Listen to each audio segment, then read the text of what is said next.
Hello friends, स्वागत है आपका मेरे यूट्यूब चैनल में। आज हम लोग पढ़ने वाले हैं कक्षा 8वीं विषय हिंदी से पाठ हमारा छत्तीसगढ़।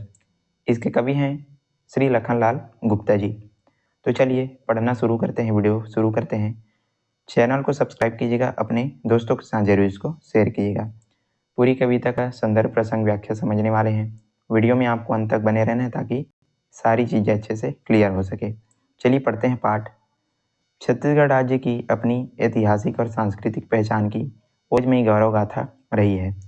भारतीय भूभाग की यह धरती अपनी प्राकृतिक संपदा, विविध पंथों की धार्मिक सद्भावना, प्रकृति के नयनाभिराम छटाओं, सुंदर सरल भोली भाली जीवन शैली के लिए अपनी अपनी विशिष्ट पहचान रखती है। हमारा छत्तीसगढ़ जो है राज्य ऐतिहासिक और सांस्कृतिक दृष्टि से एक अलग पहचान बनाया हुआ है और भारत का ये ऐसा भूभाग है जहाँ पर आपको प्राकृतिक संपदा, साथ ही साथ यहाँ अनेक प्रकार के जो धर्म हैं, जो पंथ हैं, उनकी धार्मिक सद्भावना और उसके साथ साथ प्रकृति की जो सुंदर जो दृश्य हैं वो देखने को मिलते हैं। और यहाँ के लोग बड़े ही भोले भाले और शांतपूर्ण अपना जो जीवन है वो यापन करते हैं। किसानों के मेहनत कश जीवन का प्रतीक, धान का कटोरा के रूप में प्रसिद्ध है यह राज्य जिन विविधताओं से पूरी तौर सुशोभित हो रहा है उसे कवि ने अपनी कविता में सरस रूप में प्रस्तुत किया है। हमारा छत्तीसगढ़ धान का कटोरा है और यहाँ के किसान बड़े ही मेहनतकश हैं। तो उसी को कवि ने बहुत ही सुंदर तरीके से अपनी इस कविता में प्रस्तुत किए हुए हैं। चलिए अब पाठ की तरफ आगे बढ़ते हैं। संदर्भ प्रसंग व्याख्या समझते हैं। उच्चगिरी कानन से संयुक्त भव्य भारत का अनुपम अंश, जहाँ था करता शासन सुबह वीर गर्वित घोड़ों का वंश। तो सबसे पहले आपको यहाँ पर इसका संदर्भ लिखना है। तो संदर्भ में आप लिखेंगे कि प्रस्तुत पद्यांश हमारी पाठ्य पुस्तक के पाठ हमारा छत्तीसगढ़ से लिया गया है और इसके कवि श्री लखनलाल गुप्ता जी हैं। तो इस प्रकार आप इसका संदर्भ लिखेंगे। संदर्भ के बाद आपको लिखना है प्रसंग। तो प्रसंग में आप लिखेंगे कि प्रस्तुत पद्यांश में कवि ने छत्तीसगढ़ की प्राकृतिक सौंदर्य का वर्णन किए हुए हैं। तो इस प्रकार आप इसका प्रसंग लिखेंगे। चलिए अब इसका अर्थ समझते हैं। उच्चगिरी कानन से संयुक्त भव्य भारत का अनुपम अंश, हमारा छत्तीसगढ़ जो है ऊंचे ऊंचे पर्वतों और घने घने जंगलों से घिरा हुआ बड़े से भारत का क्या है, एक अनुपम भूभाग है, अनुपम अंश है।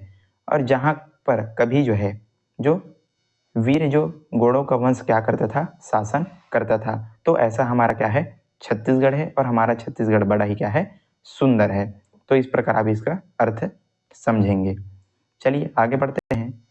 नर्मदा महानदी शिवनाथ आदि सरिताएं पूतललाम प्रवाहित होती कलकलनाद हमारा छत्तीसगढ़ अभिराम।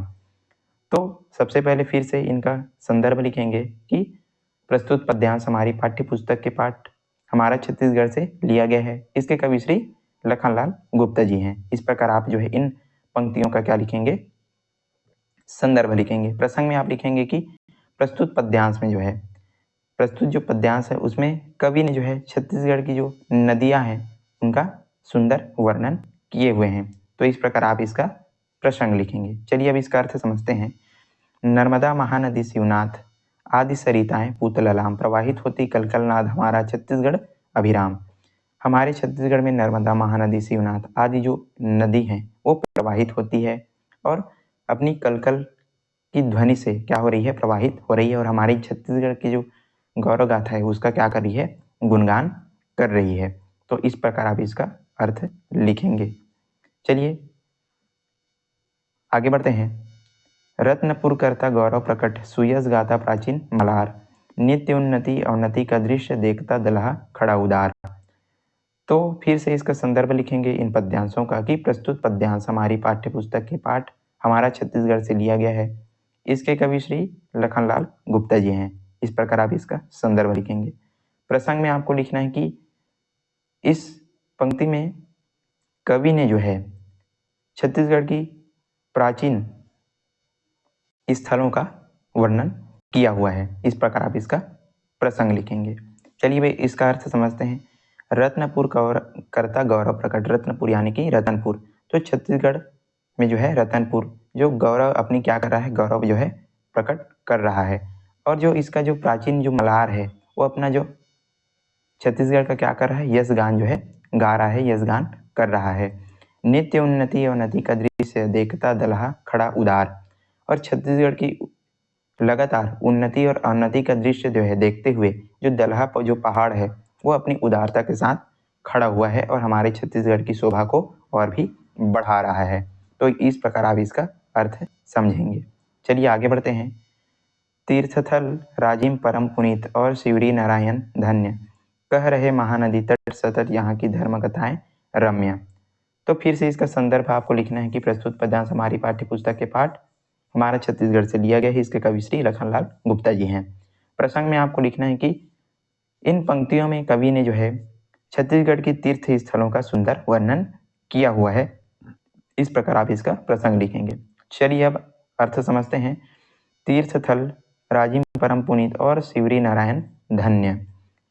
छत्तीसगढ़ में जो राजिम और जो शिवरी नारायण ऐसे जो तीर्थ स्थल हैं वो कैसे ही बहुत ही परम पुनीत हैं, पुण्य देने वाले हैं और बहुत ही क्या है धन्य हैं।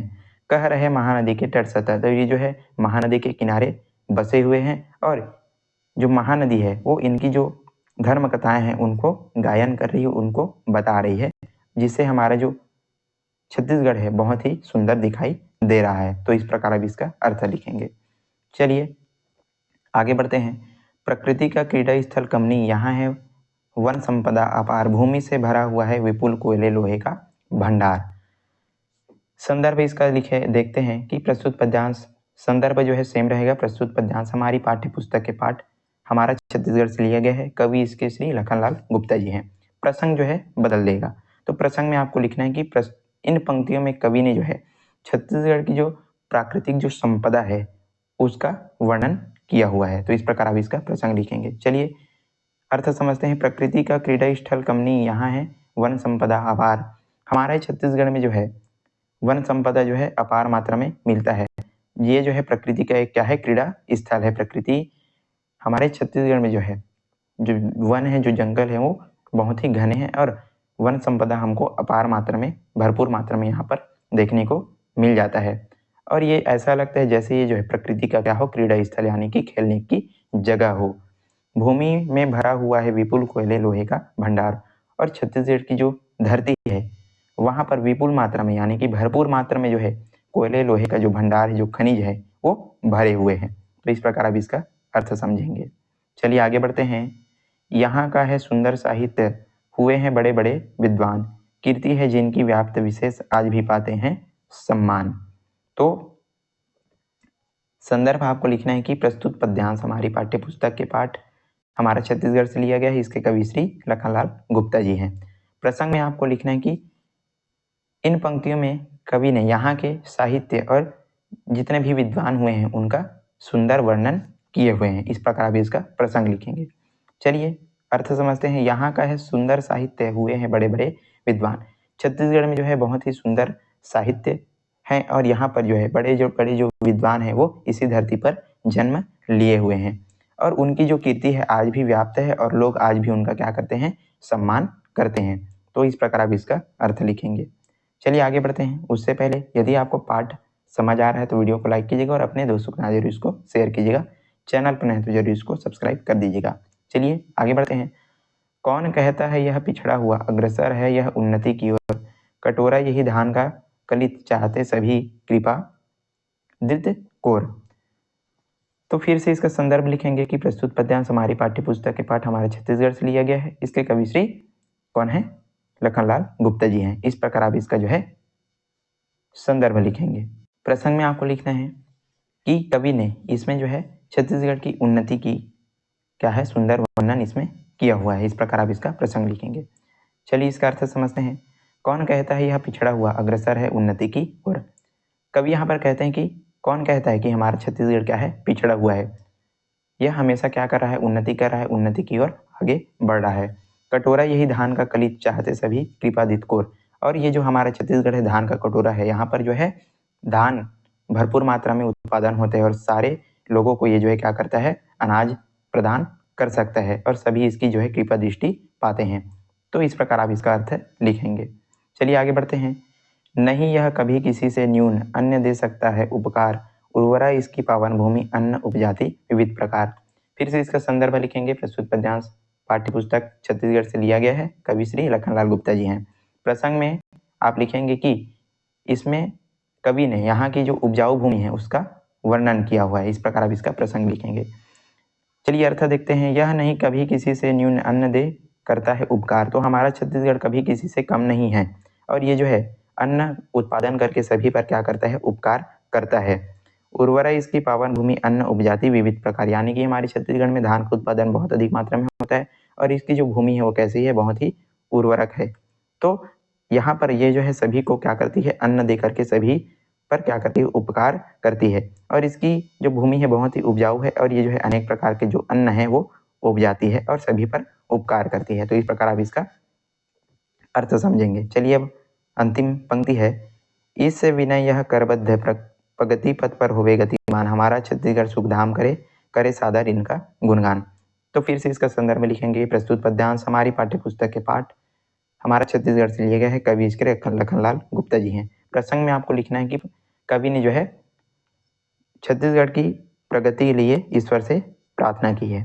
तो इससे करे विनय, अर्थ इसका देखते हैं, इससे विनय यही करबद्ध प्रगति पथ पर होवे गतिमान। तो कवि यहाँ पर ईश्वर से प्रार्थना कर रहे हैं कि हमारा छत्तीसगढ़ हमेशा प्रगति के पथ पर जो है आगे बढ़ता रहे, प्रगति करता रहे। हमारा छत्तीसगढ़ सुखधाम करे, इसका साधन गुणगान, और हमारा छत्तीसगढ़ हमेशा सुखधाम रहे, सभी लोगों के जीवन में क्या हो, सुख शांति आए। और चलिए आइए मिल करके हम सारे लोग इसका सादर क्या करें, गुणगान करें। तो इस प्रकार आप इसका क्या है, अर्थ समझेंगे।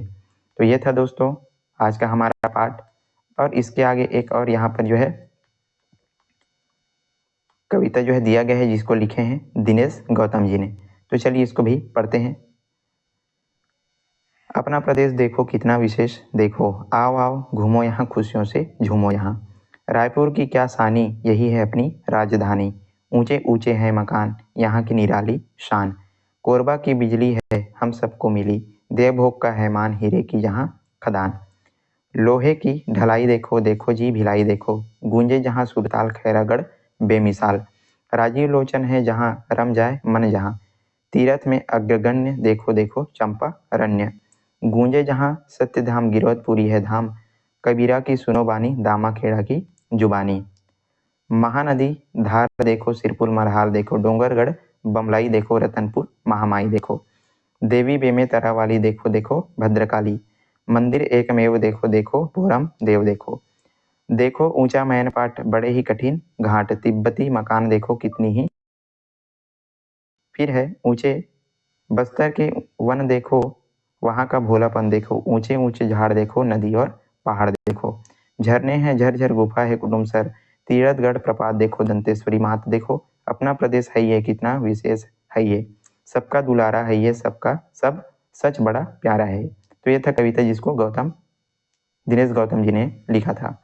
तो चलिए दोस्तों आज के लिए बस इतना ही। यदि वीडियो पसंद आया तो लाइक कीजिएगा, ज़्यादा से ज़्यादा शेयर करना है, और इसका प्रश्न उत्तर का वीडियो आपको जो है डिस्क्रिप्शन बॉक्स में मिल जाएगा, वहाँ से जाकर आप प्रश्न उत्तर देख सकते हैं। चलिए आज के लिए बस इतना ही, मिलते हैं इसी प्रकार के अन्य वीडियोस के साथ, तब तक के लिए पढ़ते रहिएगा। धन्यवाद।